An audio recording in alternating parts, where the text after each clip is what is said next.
Nací en Viña del Mar el 14 de diciembre de 1967. Mi nombre es Francisco Béjar. He sido antologador, cronista, ensayista. Soy autodidacta. He recibido becas, por ejemplo, en la Fundación Pablo Neruda en 1990, y el año 91 fui becario de un taller dedicado al estudio de la obra de Jean-Arthur Rimbaud en el Instituto Chileno-Francés.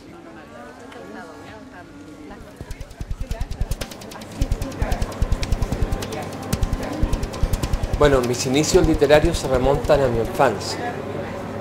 Yo vivía en Casablanca con mi padre y por supuesto con mi madre también. Y el entorno que me tocó vivir era un entorno rodeado de naturaleza. Tenía la posibilidad de leer muchísimo porque era una familia muy lectora y de amplias bibliotecas. Mis intereses iban por la historia, leía mucho sobre egipcio, la cultura egipcia, también historia de Chile. Y después, bueno, mi padre murió cuando yo tenía 9 años, lo que significó mi traslado a Santiago, y llegué a vivir a Las Condes, donde en ese entonces era mucho más rural. Bueno, ya no es rural, pero era mucho más rural de lo que es ahora, y entonces me seguía sintiendo en mi entorno, es decir, rodeado de naturaleza. Pero dando un salto en el tiempo, en 1985 yo viajé a Venezuela, donde permanecí 2 años y medio, específicamente en Maracay, y ahí con mi prima hermana, Mónica Arancibia Paredes, que actualmente es médico pediatra, leíamos muchísimo y leíamos a la Simone de Beauvoir, y entonces ahí se fue afiatando mi interés por la literatura y también por distintas disciplinas, también por la medicina. De hecho, mi prima, como era estudiante en aquel entonces de medicina, yo tenía que ayudarla a estudiar, en el sentido que ella me explicaba la materia y yo luego le tenía que hacer preguntas y ella tenía que disertar. Y aprendí muchísimo, y cuando volví a Chile después de 2 años y medio, me inscribí en los talleres literarios. Eran dirigidos por Cristian Cotet, donde además hice varias amistades, y ahí Cristian Cotet descubrió descubrió mi vena, como diría Alfredo Bryce Echenique, de que lo mío iba por la naturaleza,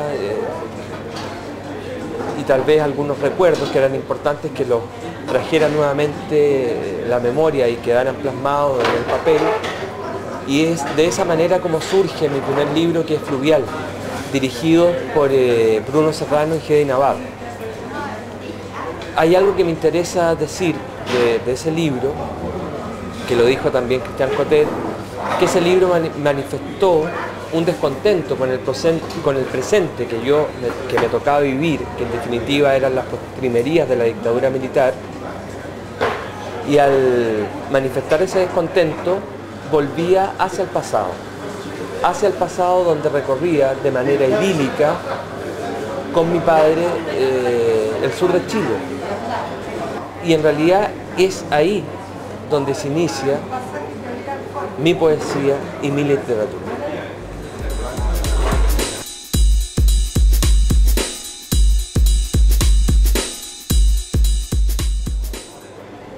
Bueno, mi escritura surge de lo cotidiano.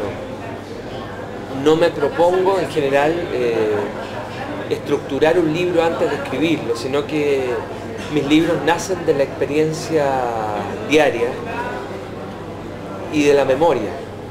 Entiéndase, Fluvial nació de una experiencia vital con mi padre, con la naturaleza, y luego los otros libros siempre van, si bien no soy un autor que va cambiando de libro a libro, como es el caso de otros autores que tienen búsqueda o qué sé yo, ven en las vanguardias, más bien lo mío nace a través de la experiencia y a través de mi mundo cotidiano, entiéndase el jazz, la pintura, mis viajes hacia la costa, mis amores, mis desamores, mis fijaciones, y voy tomando notas, siempre como un personaje de Las olas de Virginia Woolf, que llevaba una libreta para anotar frases, notas sobre la luna.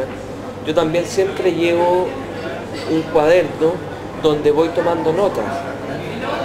Y esas notas van, por supuesto, van con cierto sentido, y el poema se va cuajando como una fruta. Y cuando esa fruta madura, como si fuera un árbol, y cae por sí sola, el poema nace, es decir, el poema nace en mí y se escribe prácticamente solo. Pero soy una persona que está permanentemente en torno a la escritura y en torno a la literatura, ya sea leyendo, escribiendo, tomando notas, escribiendo prosa periodística, escribiendo crónica, tomando notas de poemas. También hay mucha exigencia en lo que hago.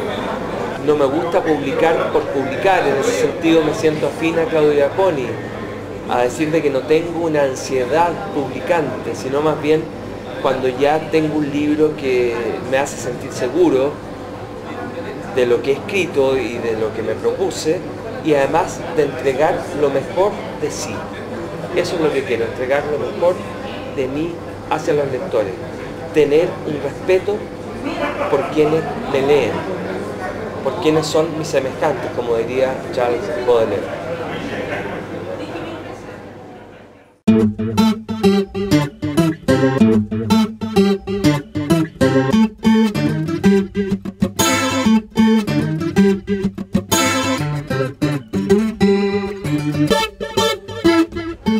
Bueno, como lo especifiqué anteriormente, mi primer libro fue Fluvial, publicado en 1988, que es un libro que yo quiero y rescato mucho. Después viene Música para un álbum personal, publicado también por Ediciones Literatura Alternativa el año 1992. Después viene Continuidad del viaje, editado en la colección La Estocada Sorpresiva de Mosquito Editores. Luego viene otro libro que es publicado por Dolmen Ediciones, Abuelo de Poeta. Y después yo haría una distinción con el libro que viene, que es Canciones Imposibles. Bueno, a partir de ese libro, publicado en 1998, yo ya doy un salto y donde entra lo urbano, donde entra el urbano y donde también entra la traducción. Yo termino ese libro con un poema de Jean Tordieu, un poeta francés que se llama Nadie. Luego vendrá País Insomnio, libro publicado por B.V. Drais, donde ya el discurso mío se decanta definitivamente y entran los elementos que, si bien anteriormente estaban prefigurados, es decir, la naturaleza, el mar, ahora entra lo mismo pero con el jazz, la muerte, inquietudes metafísicas y la melange entre la ciudad y el espacio marítimo, que en este caso sería la costa central de Chile, pero como pretexto para hablar de situaciones profundas de la vida cotidiana o de ciertas inquietudes propias de cada ser humano. Después viene otro libro que es El Emboscado, que tiene relación también, cierta relación con Junger, con la emboscadura, en el sentido de buscar el bosque también en el desierto. Es como hablar de esta modernidad que produce cierta orfandad también, donde desaparece lo genuino, desaparece el diálogo, desaparecen un montón de cosas. Y entonces el emboscado en este caso es alguien que sigue buscando el bosque en pleno desierto, con un contenido. De esa manera nace el Emboscado. Luego en 2006 Bitácora del Emboscado, y luego viene el libro La Fiesta y la Ceniza, que es una recopilación de mi obra poética de 20 años, publicada en la colección El Poliedro y el Mar, en el 2008. Y ese trabajo también viene a tender un puente hacia un trabajo que he venido haciendo desde principios de los 90, publicando en el diario La Época. Por ejemplo, partí con una entrevista a Claudio Diaconi y luego seguí ejerciendo el periodismo cultural en Arte y Letras del diario El Mercurio. Y entonces de esa manera surge el libro de crónicas que acabo de publicar, que se llama Los Inesperados, donde ahí está la memoria, son prácticamente mis memorias de 20 años en la literatura chilena, donde tuve amigos entrañables. Y eso viene a atender una línea de consecuencia entre mi obra poética con lo humano, con los amigos, que es el diálogo con amigos que ya no están. Es como escuchar con los ojos a los muertos, que decía Quevedo. Y es un diálogo permanente con toda esa gente que ya no está, pero que a través de ellos pude reconstruir el Chile que a mí me interesaba rastrear, es decir, el Chile anterior al 11 de septiembre de 1973. Estación Leopoldo María Panero. Todo lo que escribo y diviso se va al fondo de la sangre. Fumo para mirar la vida que pasa, mientras el cenicero acumula voces e ideas de locos rematados. El dipsómano baja urgente en la estación a beberse un Nevermore. Nuestra suerte sigue en manos de los ciegos, y lo que escribimos tal vez sea leído por pareja del 2050, en el follaje de un bosque agitado por el viento. Hay luces harapientas, tumbas sin sosiego, niebla sobre el césped de la calle Miguel de Cervantes. El dipsómano sale urgente de la estación a beberse el crepúsculo Nevermore. Aquí dejamos latas de cervezas, colillas que se acumulan en ceniceros, cenizas que se acumulan en cementerios. Observamos el funcionamiento del camión de la basura, mientras el dipsómano vuelve urgente a la estación a beberse el crepúsculo Nevermore. Es tan bella la ruina, tan profunda, que ni siquiera el tiempo nos puede destruir. Niebla en la calle Miguel de Cervantes, niebla en la estación Leopoldo María Panero. Allí duerme mi padre. Visito el cementerio. Allí duerme mi padre, sobre polvo y más polvo, donde no hay más que el silencio sordo de otras voces, lápidas casi borradas por las tempestades, débiles huellas sobre el mármol. El viento desordena el entorno. Camino sobre pétalos resecos que se unen a la tierra, sobre pedazos de labios que se juntaban para amarse, pero no hay respuesta.